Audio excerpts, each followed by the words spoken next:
is there always construction? Come out, Play-Doh. Come out to Play-Doh. When did you get cold? Read. Wouldst thou like to live deliciously? You know my name. You know who I am.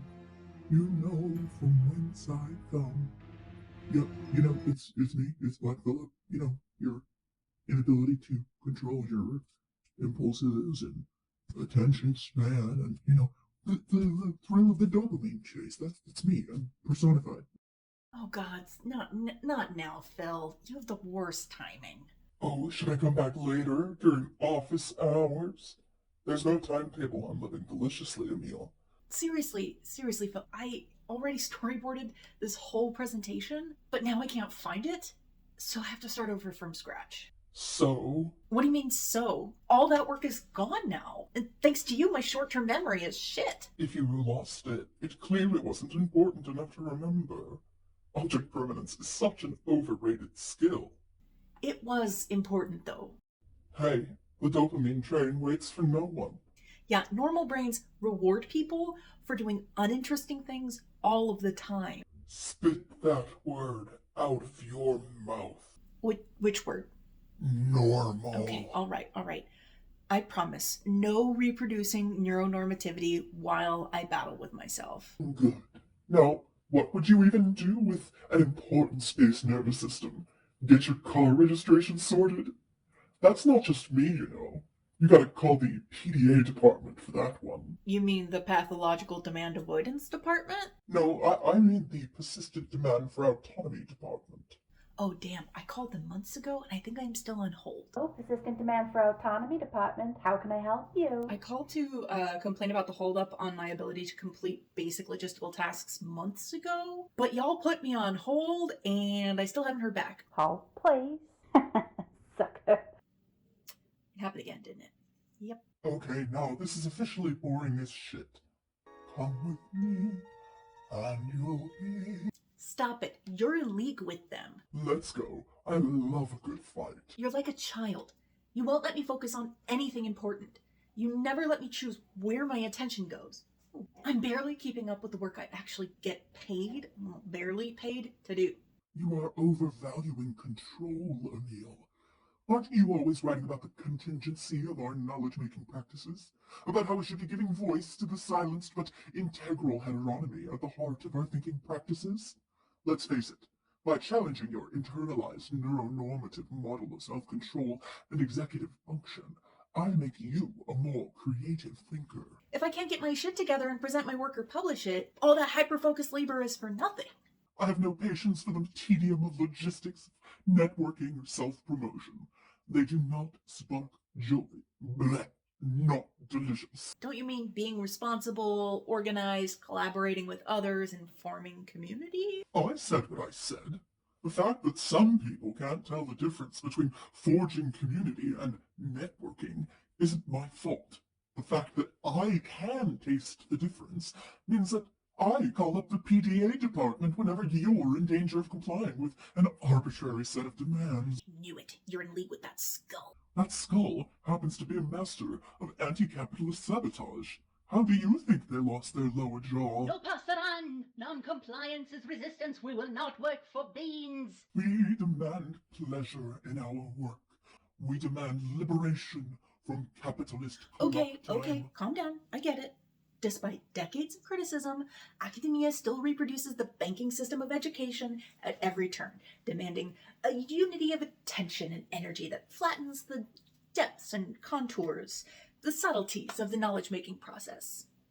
But is that so much to ask in exchange for maintaining, consistent, responsible, and reliable, and replicable knowledge-producing institutions? In these post-truth conditions, can we afford to turn live deliciously into a methodological norm? Do you want ancient aliens? Because that's how you get ancient aliens. You're ignoring how affective disciplines are always already working behind the scenes. The adequacy of academic labor is evaluated, at least in part, by the feelings it generates, and whether those feelings click into existing systems of affective normality.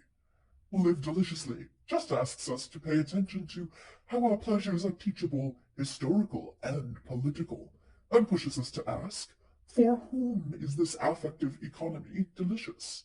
We can't forget that academic institutions grant legitimacy to systems of ideal-affective resonance. That legitimacy attracts students, donors, grant money, and status.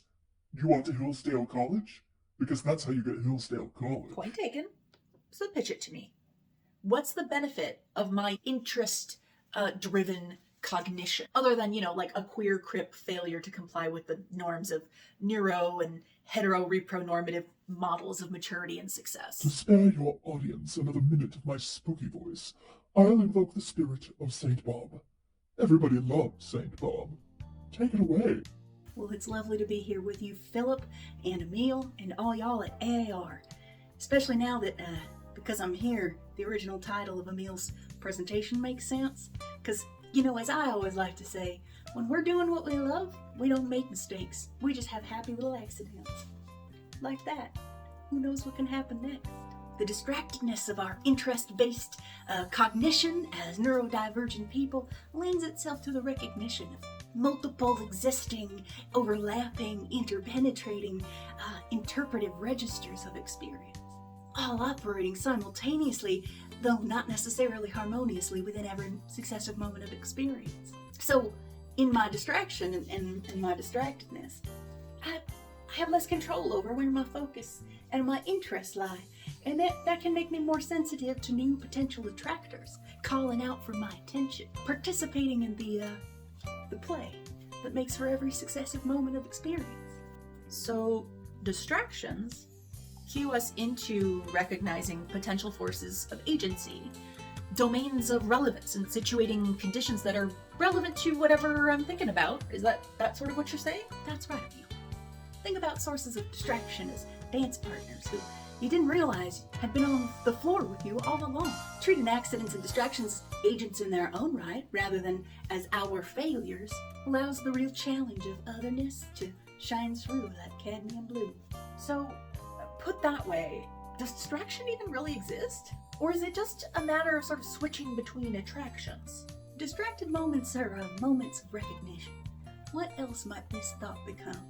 In what other way might I translate this thought into muscle twitching or movements or new thoughts? I guess it depends on the scope of our imagination? I don't think so.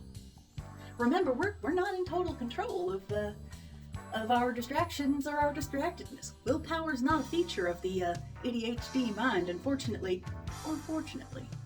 The power of accidents and distractions challenge models of self-possession and auto-affection that neurotypical people are so obsessed with all the time. So you're saying distractions seduce us? That we're not entirely free as scholars? What we're challenging here is the assumption that intellectual legitimacy rests in assumptions about agency that we inherit from our liberal models of freedom from the influence and coercion of others. Now, freedom from coercion? That's important.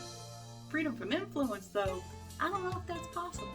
So, if we treat our potential sources of influence as interlocutors who we just haven't had the pleasure of making the acquaintance of yet, I think we might be in store for more interesting and engaging and perhaps less alienated forms of knowledge production. Doesn't that sound nice? Now, how do we make all that happen? I don't know. I'm an ideas guy, not a structural change guy. And I know that's kind of pitiful, but there's a great enemy that I don't know how to face. We do not speak its name, but it's there. And sometimes I just keep going on painting all day and all night so I don't have to turn around and face it. Yeah, I'm just gonna keep painting. It's right behind me, isn't it? It's just gonna engage in a little strategic self-deception, because otherwise, this would be a very different video, wouldn't it?